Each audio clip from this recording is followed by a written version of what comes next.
Oke, selamat datang kembali teman-teman di tutorial Gordon Indonesia bersama dengan saya Sulaiman Santoso dan kita kembali lagi ke tutorial multiplayer kita. Cuman kalau di video sebelumnya saya ngomong kan kita mau bikin peluru ya di video ini, tapi ternyata saya memikir-pikir lagi, kayaknya mendingan kita ngomongin soal kendali dari server deh. Oke, jadi kalau sebelumnya saya udah pernah ngomong ya bahwa kita di sini di tutorial yang sebelumnya sudah berusaha untuk membagi authority dari server ke klien sehingga si klien juga punya authorities. Jadi setiap pesawat itu digerakkan oleh setiap kliennya. Jadi pesawatnya server oleh server, pesawatnya klien oleh klien, dan seterusnya. Nah, hal ini bisa menyebabkan masalah teman-teman kalau misalkan ternyata user kita bandel, lalu dia mengubah-ubah kliennya, sehingga data yang terdapat di klien itu berubah dan akhirnya jadinya nge-cheat gitu ya. Jadi ngirim data yang salah ke server, sehingga jadinya rusak semua gameplay kita gitu ya. Nah, saya mau nunjukin cara yang lebih baik, yaitu dengan cara kita pooling semua perubahan itu terjadinya di server. Jadi server yang bertugas untuk melakukan pemindahan, bertugas melakukan semua perubahan-perubahan, nanti perubahannya dikirim ke klien begitu ya. Jadi setiap klien tugasnya bukan lagi menggerakkan pemain atau bukan lagi menghitung-hitung yang lain-lain, tapi semua perhitungannya itu, semua pergerakan itu terjadinya di server. Nah, tentu saja teman-teman disclaimer dulu bahwa yang ada saya bikin di sini, si proyek multiplayer kita ini adalah proyek multiplayer yang sangat sederhana banget. Jadi tentunya kalau teman-teman pengen pasang di actual multiplayer project gitu ya, ini bakal butuh banyak perubahan gitu ya teman-teman. Tapi di sini saya tunjukin ini supaya teman-teman dapat si konsepnya, dapat caranya begitu supaya nanti bisa diimplementasikan di proyek masing-masing. Oke, kita coba aja langsung. Nah ini teman-teman kita punya codingan kita saat ini. Kita di spaceship.gd. Ya, ini adalah sebuah script yang dimiliki oleh semua spaceship. Dan di sini kita punya satu buah kalimat yang bikin perbedaan di video kemarin, yaitu adalah set multiplayer authority. Jadi di sini kita ngeset supaya si klien kita ini jadi punya multiplayer authority. Nah, kita mau cabut multiplayer authority ini, jadi kita akan balikin Ctrl K lagi, kita hilangkan multiplayer authority ini. Sehingga sekarang yang punya otoritas itu hanya server doang. Gitu. Lalu kita akan tambahkan di sini, di dalam physics prosesnya, kita nggak lagi bergerak, gitu ya. Nggak lagi bergerak langsung, tapi kita mau kirim pergerakan kita ini ke server. Jadi di sini, saya akan komentar dulu aja semua codingan kita yang ada di sini. Lalu kita mau pindahkan aja yang ini, yang movement. Kita pengen ngecek movementnya berapa. Lalu setelah kita dapat movement, kita mau kirim dia ke server. Gitu ya caranya ya. Nah, tapi kalau teman-teman mau kirim ke server, harus ingat dulu, ini kalau saya punya gambarnya di sini, bahwa kalau kita jalankan si gamenya kita ini, kita punya scene-nya nanti seperti ini. Ini server, ini klien, gitu ya. Dan kalau teman-teman perhatikan di sini, setiap klien dan server, dia punya masing-masing node untuk pesawat. Jadi si server punya 3 node, si klien punya 3 node, dan klien kedua juga punya 3 node. Nah, kalau teman-teman perhatikan di sini, kalau misalkan saya pasang movement sama dengan input get vector di sini, tanpa if yang sebelumnya, maka si input get vector ini akan dijalankan untuk setiap pesawat. Betul ya? Jadi kalau di sini kita punya 3 pesawat, dia akan kirim 3 message untuk yang satu-satu, yang ini, dan kita kirim juga ini 3 message juga ke server semua. Gitu ya. Nah, ini jadinya semakin banyak pesawatnya ya semakin banyak dan nggak jelas begitu ya. Karena harusnya klien satu hanya bisa mengirim pergerakan untuk pesawat yang klien satu. Dan klien 2 juga sama, hanya bisa mengirim pergerakan untuk pesawat yang klien 2. Gitu ya. Jadi kita mau batasi dulu supaya pergerakan itu hanya di pesawat yang saya punya. Gitu ya. Caranya gimana? Nah, caranya itu kita mau cari dulu peer ID-nya. Kebetulan kita udah punya caranya di sini ya. Jadi kita punya peer ID. Nah, kita mau ngebandingin di sini. Kalau si peer ID yang ini, yaitu nama dari pesawatnya ya, sama nggak dengan multiplayer titik get unique ID. Nah, si multiplayer.get unique ID ini teman-teman adalah sebuah perintah untuk mengembalikan ID daripada si klien tersebut. Nah, kebetulan kan nama dari pesawatnya adalah ID strip sama posisinya kan. Berarti yang kita mau bandingkan di sini adalah peer ID-nya sama nggak dengan multiplayer.getUniqueID. Dengan if ini, jadinya si var movement ini hanya akan jalan di pesawat yang saya miliki. Gitu ya. Nah, berikutnya kita mau kirim pesan dari si pesawat kita ini ke server. Nah, kita mau kirim dengan menggunakan RPC tentunya. Nah, kita harus bikin dulu teman-teman RPC-nya.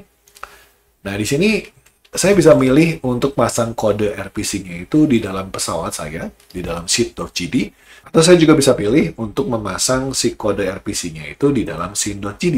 Nah, itu kita mau pilih yang mana gitu ya. Nah, kalau di dalam spaceship.gd, itu bisa aja kita pasang si metodenya. Tapi kalau di sini saya pengen tunjukin teman-teman, kalau misalkan saya punya si RPC-nya itu bukan pada node yang manggilnya. Jadi saya mau pindahkan si RPC itu ke scene.gd. Jadi saya mau pasang RPC-nya di scene.gd, dari spaceship.gd saya mau panggil scene.gd yang ada di server, gitu ya. Jadi kita akan pasang sebuah function, bikin function baru aja. Function namanya movePlayer. Kita akan menerima ID, lalu kita akan menerima movement-nya. Nah, kita balikin point.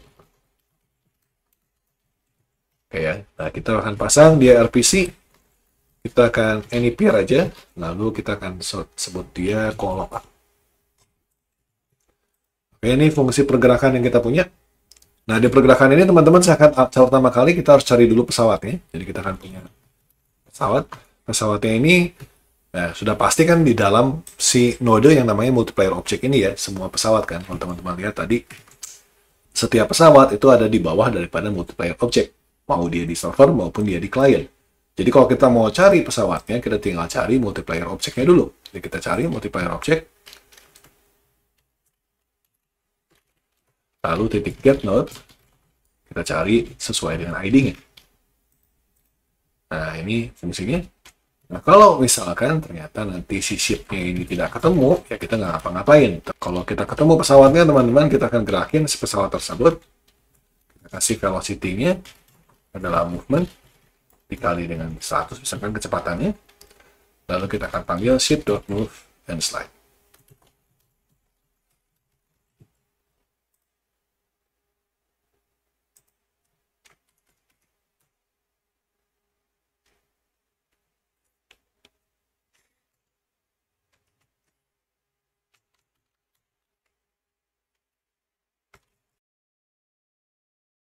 Nah, ini adalah fungsi yang kita mau jalankan. Nah, si fungsi ini mau kita panggil dari si spaceship.gd. Nah, kita bisa langsung panggil teman-teman menggunakan rpc.id. Nah, rpc.id ini pertama kali kita harus kirimnya ke peer yang mana. Karena kebetulan kita mau mengirim ke server, maka kita kirim dia dengan angka 1. Berarti semua metode ini manggil di server gitu ya. Nama metodenya apa? Nama metodenya adalah movePlayer. Lalu kita mau kirim ID kita, yaitu nama kita ya, name. Dan kita mau kirim juga movement nih. Seperti itu. Ini kita kasih ini ya. Oke. Nah, tapi di sini kalau teman-teman panggil RPC ID seperti ini nggak bakal jalan, teman-teman. Kenapa? Nah, saya jelasin nih. Jadi kalau kita panggil RPC ID dari si pesawat ini, misalkan ini kan pesawatnya klien 1 ya. Kita mau panggil RPC ID dari si pesawat ini, maka RPC ID itu akan manggil function di node yang sama persis namanya dengan dia di server. Jadi dia akan panggil fungsi move player-nya di node ini. Di node yang ini.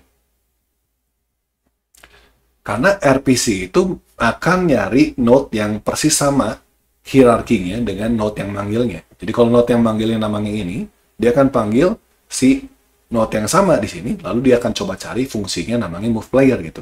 Nah, kebetulan karena kita pasang move player-nya itu bukan di dalam si ship-nya, tapi di dalam mesinnya, maka kita nggak akan jalan kalau kita panggil cuma sekedar RPC ID, lalu panggil 1 gitu ya.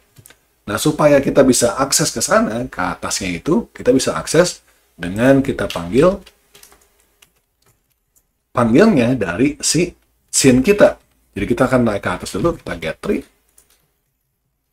lalu kita panggil current scene. Nah, setelah current scene, barulah kita bisa panggil RPC ID. Nah, jadi kita akan panggilnya dari current scene. Jadi di sini dari scene ini, dari scene yang di client, kita akan panggil fungsi move player yang ada di scene server. Gitu ya. Jadi namanya harus sama ya teman-teman. Nah, kalau ini kita panggil, barulah kita bisa jalan gitu ya. Kita cobain. Sekarang jalanin. Kita connect ke source, ini udah di connect 44 ya teman-teman nih. Connect client, kita start game. Kita akan coba jalankan ini untuk yang server, kita pindah ke klien, ini untuk yang klien 2, kita pindah ke samping, ini untuk klien 3. Nah, oke ya, jalan ya. Nah, tapi gimana cara membedakannya gitu dengan kemarin kan sama aja ya dengan jalannya seperti yang sekarang gitu ya, nggak ada, kelihatannya tidak ada perbedaan gitu. Nah, gimana cara kita ngelihatnya? Nah, kita bisa lihat teman-teman dengan cara kita kasih print aja ya. Kita lihat di scene.cd, di move player ini, di sini kita mau print print. Kita print siapa yang lagi ngegerakin, jadi kita akan nge-print sekarang multiplayer dot get unique ID. Jadi kita mau print siapa yang sedang menggerakkan. Nah, ini kita bisa kirim multiplayer atau kita kasih ID juga langsung ya. Nah, gini aja. Jadi siapa menggerakkan apa gitu ya. Kita bisa lihat kalau kita menggunakan si move player ini, kita connect ke source, connect ke client, dan connect ke client, kita start gamenya. Oh, sorry, ini kan dia gerak terus ya. Nah, supaya kita nggak keluar terus nih si pesannya, teman-teman bisa pasang di dalam ship.cd ini, supaya pergerakannya nggak setiap kali dikirim gitu ya. Kalau pergerakannya nggak ada pergerakan, jangan dikirim gitu ya. Kita kasih movement.length. Kalau pergerakannya bukan 0, baru kita kirim. Kalau pergerakannya 0, ya ngapain dikirim gitu ya, biar perubahan. Jangan kita jalanin. Kita connect ke source, as client, kita start game. Saya pindahin dulu ya. Nah, sekarang kalau di server saya jalanin, kita akan lihat satu menggerakkan satu-satu. Artinya si server, satu ya, menggerakkan pesawatnya server. Karena kalau saya gerakin yang kedua, klien 2, jalanin, satu menggerakkan si 123, 1266 ini. Artinya si server menggerakkan pesawat yang kedua. Dan yang ketiga, nah ini juga sama, satu yang menggerakkan si pesawat ketiga. Jadi, setiap pergerakan yang terjadi di dalam game saya ini, teman-teman, ini semua terjadinya itu dari server, bukan lagi dari klien. Oke, nah dengan demikian teman-teman kita sudah belajar gimana caranya kita bisa kirim pesan dari klien ke server dan bikin supaya servernya itu bisa menggerakkan semua pemain kita. Nah, tentunya ini bisa kita pakai buat macam-macam, teman-teman. Kita bisa bikin supaya si servernya itu mengirimkan informasi yang lebih detail lagi, misalkan pemainnya, HP-nya, nyawanya berapa, gitu kan. Kemudian damage-nya berapa. Kita bisa bikin supaya si server itu mengirimkan apapun yang dibutuhkan oleh klien. Tapi di sini konsepnya adalah kita punya sebuah otoritas yang terpusat, yaitu terpusatnya di server. Nah, di sini teman-teman kalau kita lihat ya di dalam scene.gd ya, kalau kita lihat di sini. Ini kan kita menggerakkan si pesawatnya by 100. Nah, ini kalau saya ubah 100-nya di dalam server, maka semua klien saya punya kecepatan yang berubah, gitu ya. Tapi kalau misalkan kita pindahkan si move player ini ke masing-masing klien, kemudian kita kasih otoritas, gitu ya. Kalau kliennya jahat, gitu ya, kalau kliennya jahil, gitu ya, dia bisa ngubah movement-nya sendiri. Dia bisa hack, gitu ya, si programnya, dia ubah si movement-nya, dan supaya dia jadi lebih cepat dibanding yang lain gitu ya. Nah, itu bisa dilakukan teman-teman kalau misalkan kita bagi otoritasnya ke klien. Tapi kalau kita punya otoritasnya di server, berarti yang mutusin pergerakan ya server gitu ya. Jadi kita bisa lebih tenang, lebih aman gitu untuk yang seperti itu. Oke, aku rasa cukup dulu teman-teman tentang bagaimana cara kita punya kendali multiplayer yang centralized, yaitu di server. Semoga bermanfaat buat teman-teman sekalian dan kita ketemu lagi di video-video mendatang. Terima kasih banyak atas perhatiannya.